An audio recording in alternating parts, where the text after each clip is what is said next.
Wassalatu wassalamu ala sayyidina Muhammadin asyrafil mursalin wa ala alihi wa sahbihi ajma'in. Subhanaka la ilma lana illa ma 'allamtana innaka antal alimul hakim. Wa la hawla wa la quwwata illa billahil aliyyil azim. Alhamdulillah, syukur pada Allah Subhanahu wa taala dapat kita sama-sama berkumpul di dalam surau yang serba indah ini, dan kita akan menyambung kisah Nabi Ibrahim. InsyaAllah sepanjang bulan Ramadan ini kita akan mengisi masa yang terluang di antara menunggu waktu berbuka dengan memperdengarkan kisah para Nabi dan para Rasul. Moga-moga ianya mendatangkan manfaat buat kita dan pengetahuan yang baik untuk kita dunia dan akhirat, insyaAllah. Semalam kita dah tengok kisah Nabi Ibrahim, di mana apabila kita lihat kisah Nabi Ibrahim, ianya merupakan kisah yang panjang, dan Nabi Ibrahim adalah Nabi yang terbaik ataupun makhluk yang terbaik selepas Rasulullah sallallahu alaihi wasallam. Jawapan dia apa, tuan-tuan? Jawapannya adalah Nabi Ibrahim. Dan Nabi Ibrahim ni kisahnya panjang kerana dalam Al-Quran disebutkan hampir 49 kali. 69 kali di dalam Al-Quran disebutkan kisah Nabi Ibrahim, di mana zaman kanak-kanak dia, zaman remaja dia, zaman perkahwinan, kemudian sampailah Ibrahim ini dapat menantu. Kisah Ibrahim ni ada riwayatnya di dalam Al-Quran dan hadis Nabi Muhammad sallallahu alaihi wasallam. Pada semalam hari kita dah lihat dah bagaimana kisah remaja Nabi Ibrahim, di mana Nabi Ibrahim ni daripada kanak-kanak diberikan hikmah oleh Allah Subhanahu wa taala, yang mana hikmah ini Nabi Ibrahim tidak mengikut secara bulat-bulat. Nabi Ibrahim berfikir, merenung alam ini dan melihat segala yang ada di sekeliling Nabi Ibrahim, sama ada perkara itu benar ataupun tidak benar.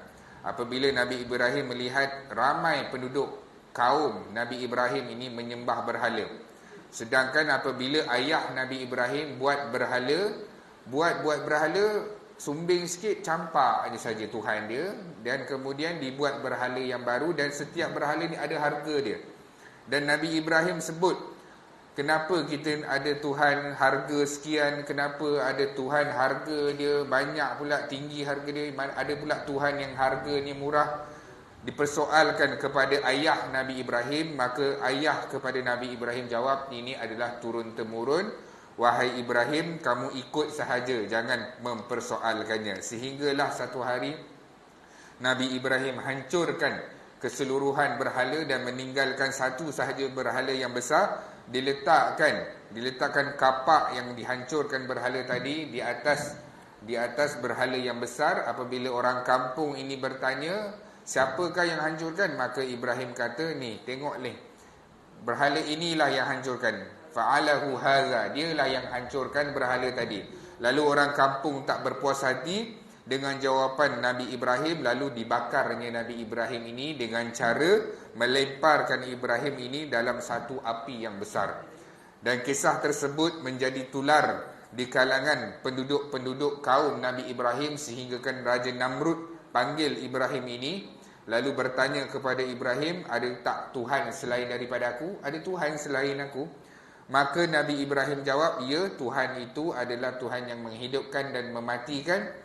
Akhirnya Raja Namrud ini akur apabila Nabi Ibrahim berkata bahawa sesungguhnya Tuhan aku menaikkan matahari di sebelah, menerbitkan matahari di sebelah timur dan membenamkan di sebelah barat. Kalau engkau betul adalah Tuhan, maka wahai Namrud, buat perkara yang sama, terbalikkan.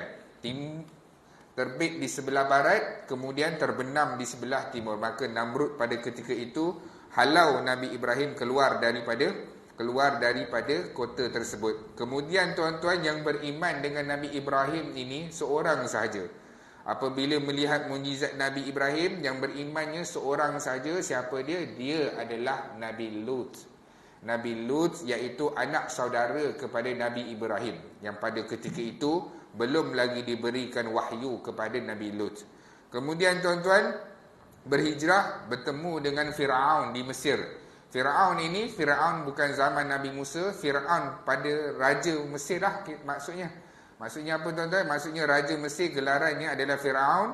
Firaun ini minat dengan isteri Nabi Ibrahim, Sarah, kerana Sarah adalah manusia terbaik dan tercantik dalam alam ini. Kemudian apa yang berlaku? Firaun nak cuba mendekati. Setiap kali dia nak mendekati Sarah, Allah Subhanahu Wa Taala memenat tersebut, kemudian menidurkan Firaun tersebut. Dalam mimpi, Firaun ini lihat dia tak dapat sentuh pun Sarah. Apabila dia nak sentuh Sarah, tangan dia, lengan dia kesemuanya hilang daripada pandangan dia. Kemudian dia puji dengan Sarah ini sebab Sarah ini orangnya taat dengan perintah Tuhan, tidak termakan dengan harta benda kekayaan Firaun. Maka Firaun hadiahkan siapa tuan-tuan? Hajar. Siti Hajar. Kemudian insya-Allah hari ini kita sambung, kita lihat apa yang berlaku tuan-tuan. Semalam kita dah lihat dah bagaimana Nabi Ibrahim tinggalkan isteri dia iaitu Hajar dan juga Ismail yang ketika itu masih dalam keadaan bayi. Dalam keadaan bayi di mana apabila selesai ditinggalkan isteri dan anak beliau, Nabi Ibrahim pun bergerak. Dan sebelum Nabi Ibrahim bergerak, sekira-kira dah tak nampak daripada pandangan, Nabi Ibrahim berdoa kepada Allah, Ya Allah, Ya Tuhanku, jadikanlah isteri dan anak aku ni di kalangan orang yang mendirikan solat. Mendirikan solat. Sebab apa tuan-tuan?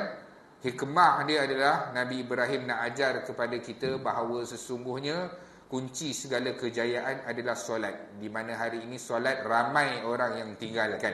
Bukan kanak-kanak, bukan dewasa, warga emas pun ada yang meninggalkan solat. Meninggalkan solat ni salah satunya lah, kalau dia tak sembahyang keseluruhannya, subuh dia tinggal, kan kejap lagi maghrib dia solat, zuhur dia tak solat, macam tu. Dia tak solat secara lengkap hari ini tuan-tuan. Ramai orang yang begitu dan kita boleh lihat di dalam masyarakat kita sendiri tuan-tuan. Nabi Ibrahim ajar kunci kejayaan, nak Allah selamatkan anak dan isteriku mestilah di kalangan orang yang mendirikan solat. Nabi Ibrahim tak minta pertolongan lain yang berunsurkan dunia. Apa dia tuan-tuan? Turunkan air, buatkan rumah, berikan makanan dan sebagainya. Nabi Ibrahim minta, Rabbana liyuqimus solah, jadikan isteri dan anak aku di kalangan orang yang mendirikan solat. Kemudian apa yang berlaku tuan-tuan? Apabila selesai ditinggalkan isteri dan anak dia, apa yang berlaku tuan-tuan? Wajib hukum akal, Hajar dan juga Ismail 3 hari kurang-kurang mesti mati. Sebab apa? Sebab saya pernah tengoklah dalam National Geographic ke Nat Geo Wild ke, orang buat kalau nak survive tinggal dekat padang pasir ni dengan kepanasan yang melampau, kalau malamnya pula dengan sejuk yang terlampau sehingga ke tulang, 3 hari lagi pula membawa seorang bayi iaitu Ismail, mesti mati tuan-tuan. Sebab apa? Sebab Nabi Ibrahim bagi satu bekas yang berisi dengan air dan juga beberapa biji kurma sahaja. Wajib 3 hari akan dehydrate, mula pening, dah mula halusinasi dan sebagainya, dan kemudian akhirnya mati dan tidak sedarkan diri. Kemudian apa yang berlaku? Sepatutnya begitu. Kemudian apa yang berlaku?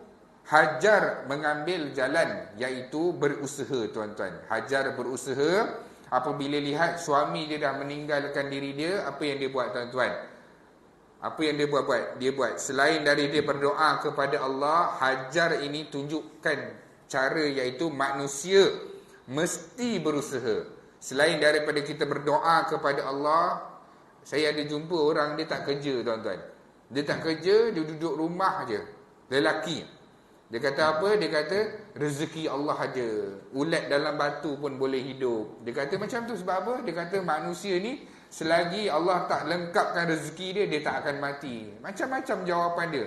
Dia kata Allah akan hantarkan rezeki dan sebagainya. Sedangkan para nabi dan para rasul semuanya bekerja dan berusaha untuk mendapatkan punca pendapatan.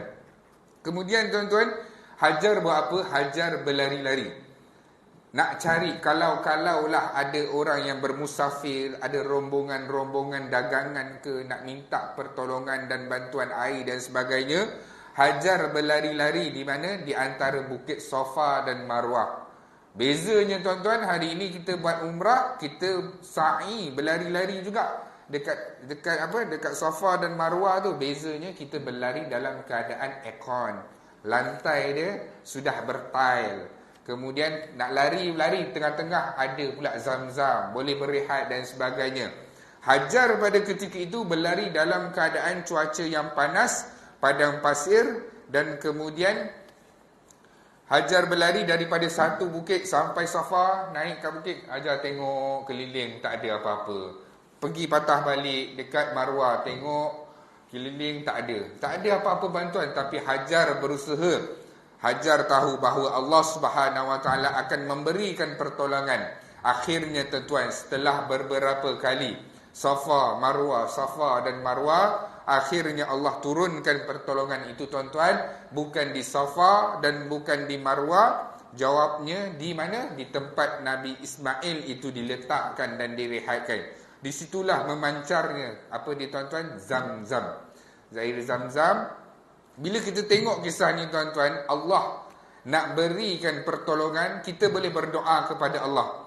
Kita boleh berdoa, ya Allah, kurniakan aku sebuah kereta MPV. Kita doa, ya Allah nak MPV. Kita usaha macam-macam tuan-tuan. Hantar orang sebagainya, buat pinjaman, tak lulus, anak dah ramai tapi nak kena pakai MPV juga. Tapi Allah aturkan, kamu tak boleh pakai MPV, kamu pakai dulu kereta sedan sebagai contoh. Pakai dulu sedan, tak boleh pakai MPV sebab mungkin kamu tak boleh nak bayar bulanan, komitmen nanti akan tinggi dan sebagainya. Begitulah apa yang berlaku kepada Sarah, kepada Hajar. Hajar cari solusi itu di Safa dan Marwah.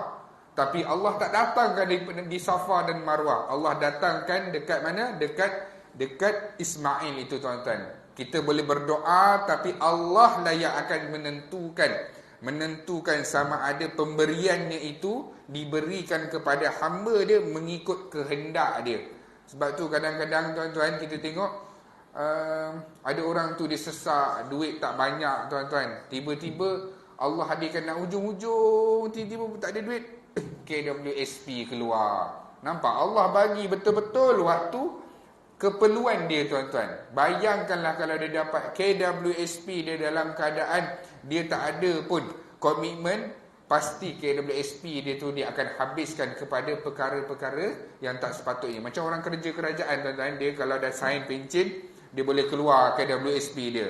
Bila keluar KWSP dia, macam-macam dia nak beli, tapi Allah menentukan sesuatu yang Allah nak bagi kepada kehendak Allah Subhanahu Wa Taala, mengikut kehendak Allah, bukan kehendak makhluk. Kadang-kadang kita perasan yang itulah yang lebih bagus kepada kita, tapi sebenarnya benda itu tak bagus. Allah bagi benda yang lebih bagus, yang sesuai kepada kita, walaupun tak mengikut kehendak kita tuan-tuan. Kemudian apa yang berlaku? Hajar datang, Hajar kepung Zam-Zam tu tuan-tuan, sambil menyebutkan Zam-Zam. Tuan-tuan jangan ingat Zam-Zam ala Kazam pula, bukan. Disebut Zam-Zam. Zam-Zam ini maksudnya daripada bahasa Hebrew. Bahasa Hebrew ni, bahasa Yahudi lama, maksudnya berhenti. Zam-Zam, berhenti. Maksud dia kepung tu, dia berhenti.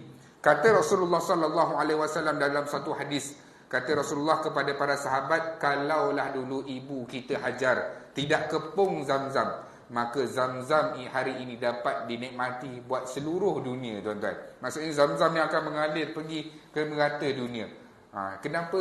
Bukannya Rasulullah nak pertikaikan, Rasulullah nak bagi tahu, kalaulah dulu Hajar tak kepung, mungkin ramai orang dapat rasa Zam-Zam ini tidak hanya semata-mata berada di Mekah saja. Kemudian kepung. Bila kepung tuan-tuan, ada air, apa yang berlaku? Bila ada air, selalunya binatanglah yang akan tahu dahulu. Apabila binatang yang datang dahulu, antaranya burung-burung. Burung-burung datang, hinggap dan sebagainya. Kemudian kabilah Bani Jurhum. Saya pernah cerita dekat surau ini dulu, kisah awal-awal bagaimana terbentuknya negara Mekah ini, ibu kota Mekah ini. Apabila kisahnya daripada Hajar dan Ismail ini tuan-tuan. Apabila dah ada air, ada haiwan, ada burung-burung dan sebagainya. Kemudian kabilah Bani Jurhum yang lalu dekat kawasan tu nampak ada burung yang berlingkaran dekat atas awan. Dia pergi kat situ, dia nampak Hajar, dia minta izin. Wahai Hajar, kami nak minta izin, boleh tak kabilah kami nak duduk di sini, nak buat penempatan di sini. Sebab tu kita lihat nanti Nabi Ismail dia akan berkahwin dengan keturunan daripada Bani Jurhum. Itu dia punya selok-belok dia, macam mana peristiwa berkembangnya dekat kehidupan kota Mekah tersebut. Kemudian selesai Nabi Ibrahim ziarah anak dia, tuan-tuan. Tak lebih dari, ada riwayat bagi tahu, daripada kecil bayi itu sampailah Ismail sekira-kiranya sudah boleh berjalan, tidak lebih daripada 3 kali. Kita pun kata apalah kahwin dia tapi tak datang ziarah anak dan sebagainya. Tak boleh, tuan-tuan. Sebab apa? Para Nabi dan para Rasul, apa yang mereka buat itu mestilah melalui arahan Allah Subhanahu Wa Taala. Kemudian hari dia nak ziarah anak dia. Dah lama tak jumpa, tuan-tuan, anak dia. Dah lama tak jumpa. Saya punya biras saya, adik ipar saya. Dia kerja dekat Macang. Berpisah dengan anak dia, terus nak fikir berhenti kerja dekat Macang tu. Nak berhenti kerja dekat Macang. Sebab apa? Sebab berjauhan dengan isteri. Padahal seminggu sekali boleh jumpa. Dia memang balik seminggu sekali jumpa isteri dia dekat Teluk Intan. Sebab apa? Sebab berjauhan. Ini Alhamdulillah isteri dia ada program kursus transformasi, boleh buat dalam Google Meet. Dapatlah dia balik duduk dengan suami dia dekat Macang. Apa yang berlaku, tuan-tuan? Dah lama tak jumpa anak. Ibrahim dah lama tak jumpa anak. Jumpa Allah ilhamkan dalam mimpi. Ibrahim sembelih anak dia. Ya Allah, satu-satu ujian. Dah tak lama tak dapat anak, Allah hantarkan jauh. Duduk lama, dah lama tak ziarah. Sekali ziarah, Allah suruh sembelih. Sebab tu saya kata Nabi Ibrahim ni manusia terbaik alam selepas Rasulullah sallallahu alaihi wasallam, sebab lulus ke semua ujian tersebut. Kemudian apa yang berlaku, tuan-tuan? Nabi Ibrahim tanya anak dia, ya bunai, inni ra'aitu fima azbahuk. Wahai anakku, malam tadi abah mimpi. Dalam mimpi abah nampak abah semelih Ismail. Fanzur maza tara. Apa pandangan Ismail? Nampak, tuan-tuan, bukan nak pergi gunting sekolah. Anak kita nak pergi sekolah, masuk sekolah, nak suruh gunting rambut, berperang. Tak nak gunting rambut, potong bang, rambut ni panjang. Tak nak bela ekor juga. Nabi Ibrahim ni tanya dengan anak dia, bukan nak gunting rambut. Nak tanya untuk potong lehernya, dipisahkan dari badan dan kepalanya. Maka kata si anak ini, tuan-tuan, ya abati, wahai ayahku sayang, if'al tu'mar, buat apa yang Allah perintahkan. Anak pun kemas jawapan dia. Satajiduni insya-Allah, wahai ayah akan nampak Ismail ini, abang long ni, di kalangan orang yang sabar ketika nak disembelih tu, tuan-tuan. Nampak, anak pun orang beriman. Kemudian apa yang berlaku? Dibawalah anak dia ni. Hajar tak tahu, tuan-tuan. Kalau Hajar tahu, habis. Apalah abang ni, abang Rasul, mintalah dengan Allah. Anak seorang je baru dapat nak dibunuh pula. Mintalah dengan Allah. Nampak? Kalau cerita dekat isteri. Jadi tak dicerita kepada Hajar. Bawa Ismail ini, dibawa tali dan juga parang yang telah diasah dengan tajam. Dibawa ke satu tempat, padang pasir. Kemudian dibuat apa, tuan-tuan? Diikat, lalu Nabi Ismail kata, wahai ayahku, ikat dengan ketat, ikat dengan kuat. Kemudian Ismail memalingkan wajah anak dia ke sebelah yang tak nampak. Maksudnya kat sini, wajah anak dia sebelah sana. Sebab apa? Kan takut timbul rasa kasihan untuk nak disembelih anak dia. Waktu dalam perjalanan, tuan-tuan, kalau kita lah, ya Allah, tak turun ke wahyu, wahai Ibrahim, aku uji je. Tunggu sampai nak kena potong dah ikan ni, tak turun ke wahyu ni. Ya, bahawa Allah kata apa? Wahai Ibrahim, kami uji dia. Allah nak tengok sampailah Ibrahim, kamu mestilah menghiriskan, maksudnya parang itu, pisau itu mesti diangkat dan diturunkan beberapa kali di atas leher Ibrahim. Allah nak tengok, buat betul-betul. Mesti buat, mesti dah potong dah. Lalu ketika nak dipotong itu tuan-tuan, Allah Subhanahu Wa Taala berkata, berfirman bahawa sesungguhnya wahai pisau yang sepatutnya kamu sifatnya memotong, sejahteralah ke atas leher Ibrahim. Ibrahim tadi, tak jadi. Bagi lagi, tak jadi, tak putus tuan-tuan. Barulah akhirnya Allah Subhanahu Wa Taala bagi tahu bahawa sesungguhnya Ibrahim, kamu telah membenarkan mimpi kamu dan kamu telah pun lulus wahai Ibrahim dengan ujian ini. Sesungguhnya aku uji je kamu. Allah bagi tahu dalam Al-Quran tuan-tuan, wahai Ibrahim, dah aku uji je ni. Nampak tuan-tuan, kalau tuan-tuan tengok dalam surah tu, saya tak nyatakan dekat sini, nanti buat kerja rumah boleh tengok nanti dalam surah tersebut, bagaimana Allah cerita sebenarnya, wahai Ibrahim, dah aku uji je. Allah nak tengok sampai betul-betul Ibrahim hunuskan pisau tersebut, kemudian berpelukanlah kedua anak beranak ini tuan-tuan, Nabi Ismail dan Ibrahim, kerana bersyukur kepada Allah Subhanahu Wa Taala atas ujian yang telah lulus tersebut. Lalu Allah gantikan dengan seekor kibas yang didatangkan daripada syurga sebagai binatang yang untuk dikorbankan tuan-tuan. Yang kita buat hari ini syariat korban tiap-tiap tahun tuan-tuan. Kemudian apa yang berlaku selang beberapa tahun, kira-kira Nabi Ismail sudah pun menjadi remaja, Allah arahkan untuk membina Kaabah tuan-tuan. Membina Kaabah ni, Kaabah pada zaman Ibrahim, zaman Rasulullah, sampailah zaman kita, bukanlah Kaabah yang sebenar. Maksudnya apa tuan-tuan? Kaabah sudah pun mengalami 18 kali renovation. Daripada zaman Nabi Ibrahim, ada berlaku banjir, kilat dan sebagainya, diubah, sampailah zaman Rasulullah sallallahu alaihi wasallam, apabila tentera Abraha datang nak hancurkan, tak jadi. Sebab apa? Allah turunkan azab kepada tentera Abraha, sampailah penduduk Quraisy nak baiki Kaabah tu. Nak baiki Kaabah tapi tak ada duit halal. Nampak tuan-tuan? Nak buat Kaabah, mereka tahu nak guna duit halal. Duit halal tak cukup, jadi dikecilkan Kaabah. Nak mula-mula renovate, nak hancurkan, semua orang tak berani. Sebab apa? Dengar cerita otai-otai dahulu bahawa sesungguhnya Abraha dulu nak hancurkan Kaabah ni, habis dia. Lalu ketika itu bangun siapa tuan-tuan? Walid bin Mughirah. Siapa dia? Ayah kepada Khalid Al-Walid. Otai yang mana menyaksikan peristiwa tentera Abraha datang tu. Dia kata, kita bukan nak hancurkan, kita nak baiki, nak renovate, nak perbaikkan Kaabah. Takkanlah Allah nak turunkan azab.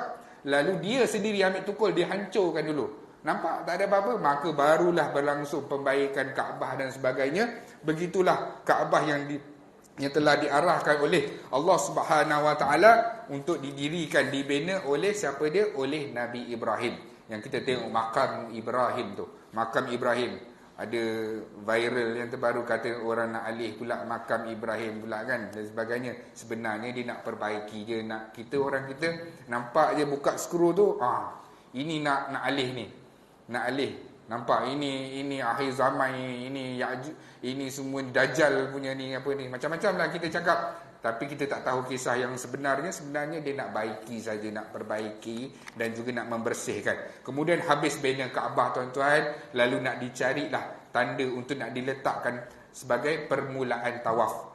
Nak cari, lalu Allah Subhanahu Wa Taala datangkan Hajarul Aswad, datang daripada syurga yang diberi melalui daripada Jibril untuk letak tanda tuan-tuan. Hajarul Aswad yang kita tengok tuan-tuan bukanlah Hajarul Aswad yang sebenar. Dia adalah kepingan-kepingan sahaja. Kita pergi cium habis semua tu dengan air liur, orang Arab, orang Negro semua tuan-tuan kan. Sebab apa? Kata Saidina Umar, aku takkan cium kamu ni kalaulah tak kerana Rasulullah pun cium kamu. Itu je tuan-tuan. Kita berasak-asak, bertumbuk-tumbuk tuan-tuan. Kita nak buat benda sunat sampai kita buat benda yang haram. Nampak maksud dia? Kita nak buat tawaf, nak dapat nak cium Hajar Aswad, tapi kita buat benda yang haram. Apa dia? Kita pergi siku orang, tolak orang yang tua, kita pergi tolak. Saya pernah tengok perempuan habis terlekung, kena tarik kat belakang, keluar rambut, boom, macam tu. Sebab apa? Sebab nak cium Hajarul Aswad tu sahaja. Nampak tuan-tuan? Itu yang kita kadang-kadang manusia ni, dia tak nampak apa benda yang, perkara yang sepatut dia buat dan perkara yang tak sepatutnya dia buat. Yang patut dia buat apa tuan-tuan? Tawaf tu. Itu yang sepatutnya dibuat. Selain daripada benda yang dia laksanakan perkara-perkara yang selimpangan. Dapat cium, tak dapat cium, tak ada masalah tuan-tuan. Allah tahu.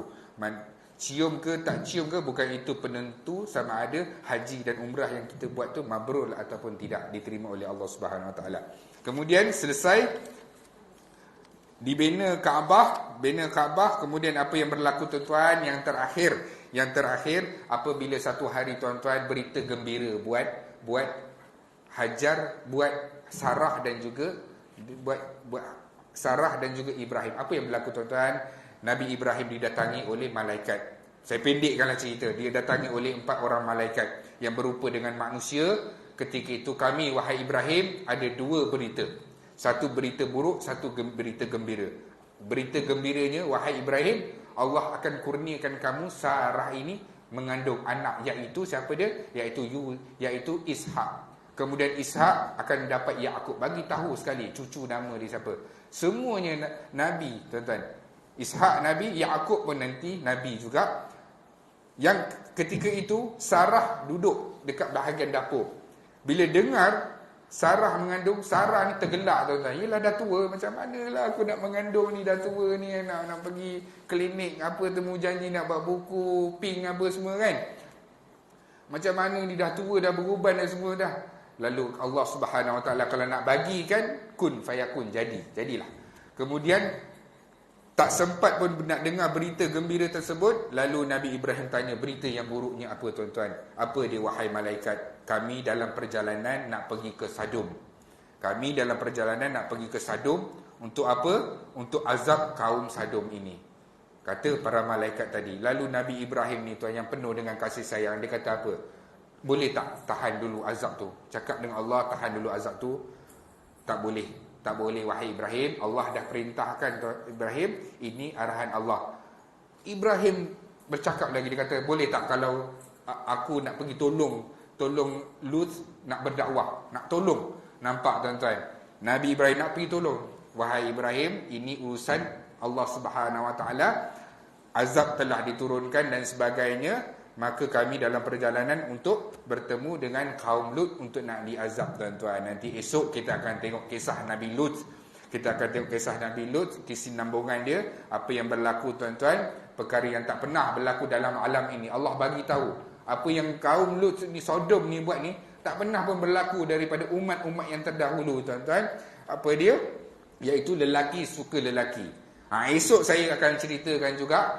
Kita nak compare kan kaum Sadum dengan hari ini, siapa yang lebih teruk lagi? Esok kita akan tahu jawapan dia tuan-tuan. InsyaAllah sekadar itu dulu. Yang baik datang dari Allah, yang lemah adalah kelemahan saya sendiri. Moga-moga Allah Subhanahu Wa Taala menghimpunkan kita asbab kita mendengar kisah Nabi bersama dengan para Nabi dan para Rasul. Assalamualaikum warahmatullahi wabarakatuh.